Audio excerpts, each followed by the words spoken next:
Welcome. Today you're going to learn everything Xal'atath did since she escaped the knife, and how even a lone Tortollan ended up kicking off the chain of events that led us here. So let's go. 6 years before the War Within, Alliance and Horde forces clashed on Kul Tiras. At the time, N'Zoth was scheming, working towards his great return. His ally Azshara would do his bidding, for now at least. Seeing all of this, Xal'atath saw opportunity. She knew that Azshara basically aspired to rule the planet. Xal'atath's brilliance, though, was not just to use the desires and ambitions of Azshara. No, her plan went deeper. She used the desires of a god against itself. All made possible by today's sponsor, who are awesome because they let you go from idea to done fast. They're Squarespace. Now, when I needed a job site and a game landing page, I went to them because they make getting the job done simple, fast, cross-device, and looking fantastic. Their award-winning templates get you started with a strong foundation, and then Blueprint even guides you through building your own template. The block-based editor makes crafting your site down to the details so simple so that you can focus on the design and the content, actually getting your story across. And if you want even more control, Fluid Engine lets you do just that. Everyone, I think, should have a killer site that represents them, because a good first impression helps you with jobs, or even just hosting your portfolio or your side hustle. And if you do have a side hustle, the good news is they've got you covered. That's because their e-commerce features let you deliver your digital products or even your physical ones. And if it's physical, they'll even hook up with your shipping provider. They also support courses if you want to sell your knowledge, bookings, be they online or in person. So if you're doing photography or a yoga studio, you can do that. And they've got the features to help your business succeed. And most importantly, an all-in-one package that makes it easy so you can focus on what matters. You can go to squarespace.com/Bellular Gaming to build your site today with a free trial, and then you can send it live with 10% off your first purchase of a site or domain with code Bellular Gaming. This story begins 6 years ago when one day Kojo, an innocent, trinket-loving Tortollan, came upon a strange knife.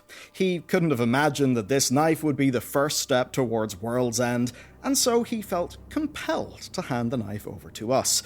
The knife speaks. It asks us to kill an elf named Inannis. We of course comply, and with that done, Xal'atath leaves the blade and possesses the corpse of this elf. We then, as a happy couple, engage in a few mutually beneficial quests, and find out that we've been royally played, that we've been lured into a trade with N'Zoth. This is the trade. Xal'atath's freedom in return for two things: us and the knife that once bound her. At the time, we had no idea of her plan's true scope, but we suspected she was doing something. We, of course, know so much more now. Here's how the whole thing worked. N'Zoth wanted to dominate the planet and bring about his vision of Ny'alotha essentially into reality. Xal'atath, of course, wants her freedom. The other main player is Azshara, chief servant of N'Zoth, who wants her rightful place of rule. And to conveniently facilitate all of this, the Horde basically just get used. What happens, though, is Xal'atath plays every side masterfully. You see, the blade she was once stored in is ancient, vastly ancient, and of tremendous power, including against creatures of the void. And that means the knife is a massive bargaining chip. Azshara plans to kill N'Zoth with the knife.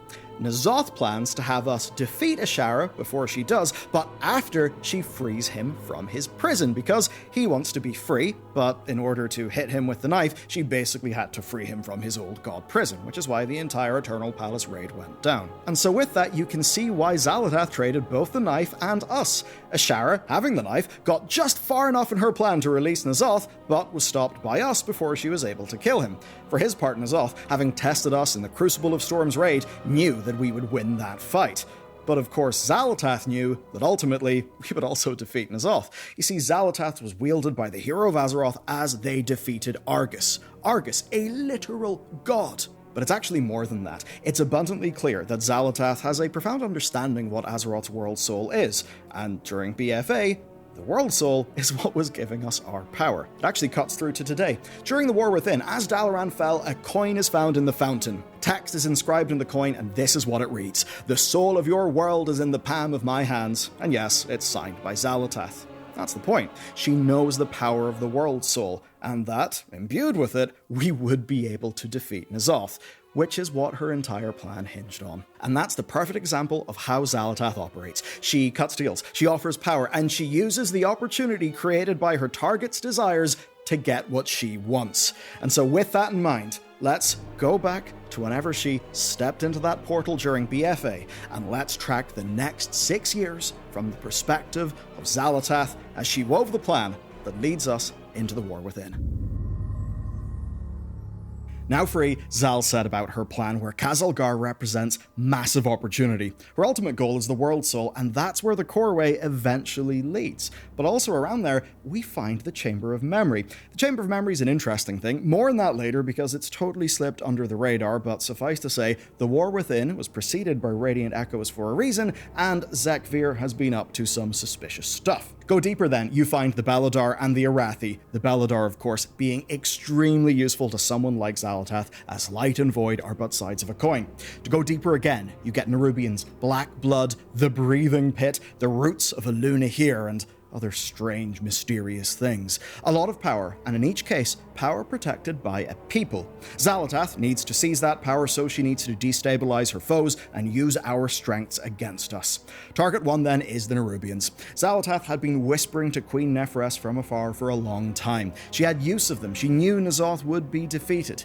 Neferess, of course, had long stayed reclusive, so she needed little convincing. After all, just a few years back, she had denied the northern Nerubian kingdoms aid. She shut down the tunnels and left Anubarak to just be killed. Neferess's status quo was highly advantageous because it preserved an asset that Xal'atath wanted to use when she actually had her body and her freedom. She then used that freedom to visit Neferess in person, only to have her offer of the Black Blood be refused. Which was okay. Xal'atath also worked her daughter Ansarek, and lured with longevity, grandeur, and personal power, Ansarek murders her mother, takes the throne, and grants Xal'atath's ascension ritual her royal approval. And with this being done, the last Nerubian kingdom now belonged to Xal'atath. And here's what she would do. 1. She would create the Ascended Legions, who she can essentially mind control. 2. She would have them mine the Black Blood. 3. She would have them march on Hallowfall, spreading that blood and feeding it with the emotion of battle. Because it's Old God blood. That's how it works. It feeds on mortal emotion, and that's something that you of course have seen before with the Shah of Pandaria. But that's actually far from all. Part 4, Xek'Vir, the Ascended Nerubian that we meet in Delves. His mission is to kill Azeroth's memories. To what end, we do not know, but remember this. Xal'atath looks and talks like a sultry elf, but she's not. She's an ancient, unknowable entity millions of years old. And that certainly has me thinking, at the very least, would an Azeroth purged of memory and personality make for the perfect host?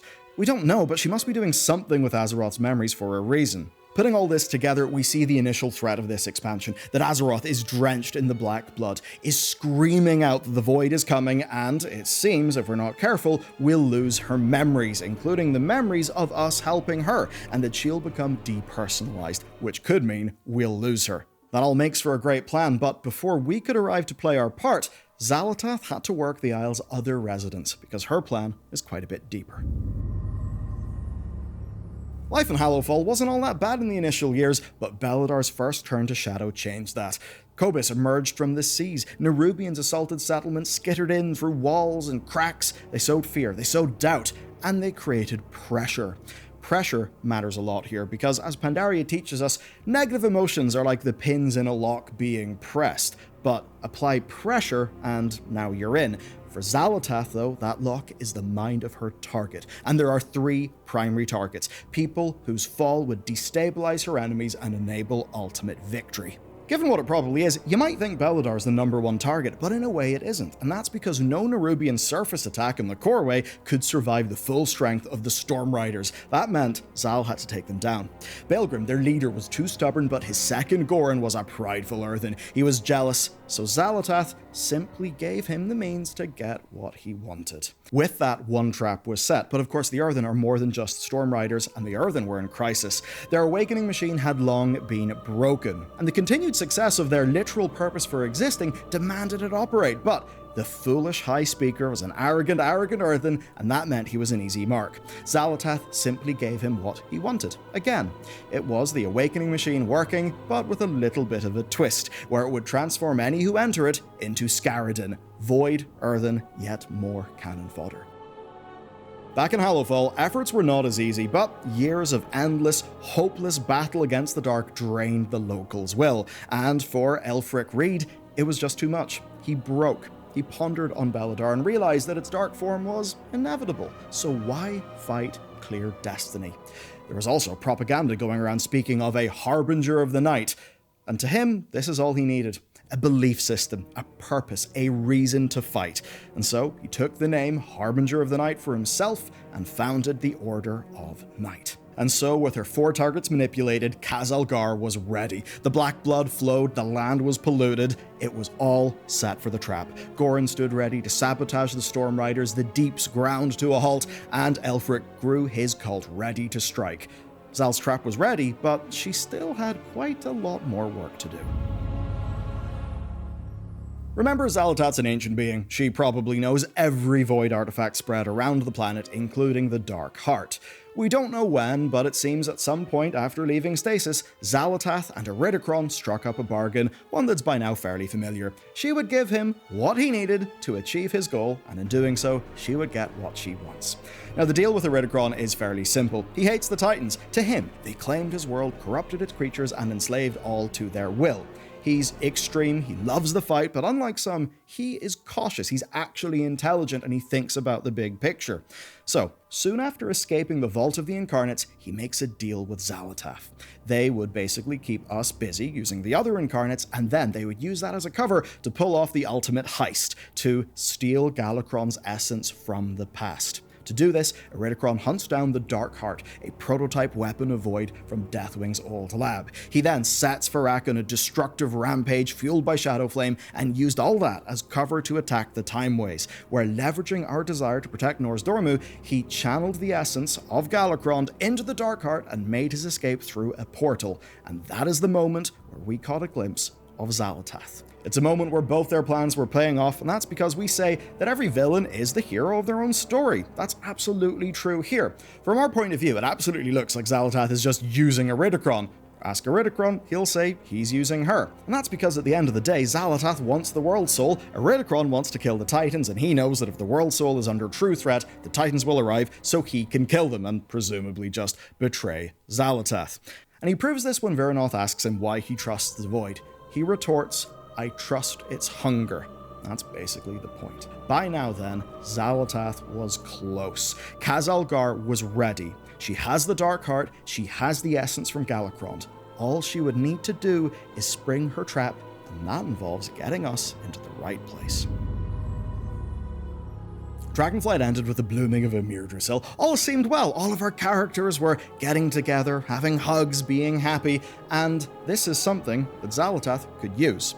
By the end of the expansion, Kelagos regained his confidence. He realized that his place is not with Dalaran's Council of Six, but instead it's with his fellow dragons that he can steer the Blues to a better future. So he steps down. The Council of Six is very temporarily the Council of Five, but it's for a heartwarming reason. Everyone is happy, and even more heartwarming, Archmage Drendon, who had been missing since the Legion War, finally re-emerged. He could apparently explain himself, and it definitely helped that he was a long-term friend of Archmage Modera, who's got quite the crush on Khadgar. Of course, we know that wasn't Drendon. Drendon was dead, murdered. Xal'atath was merely wearing his form, and around that time, she began to taunt Illyria with visions of family, all to make her angry, to make her predictable. And so with that, Khazalgar was made ready. Xal'atath was in position in Dalaran, and our journey to the Isles was a foregone conclusion. Black blood had spread for years, Azeroth's pain had deepened, her memories attacked, so it's no wonder she called out for aid that we would always be happy to give. And you know how the rest goes. It's the expansion that we played. But if you want to understand just how ancient Xal'atath is and how she really operates, you've got to watch this video next, because it's the full breakdown of her backstory before we meet her during Legion.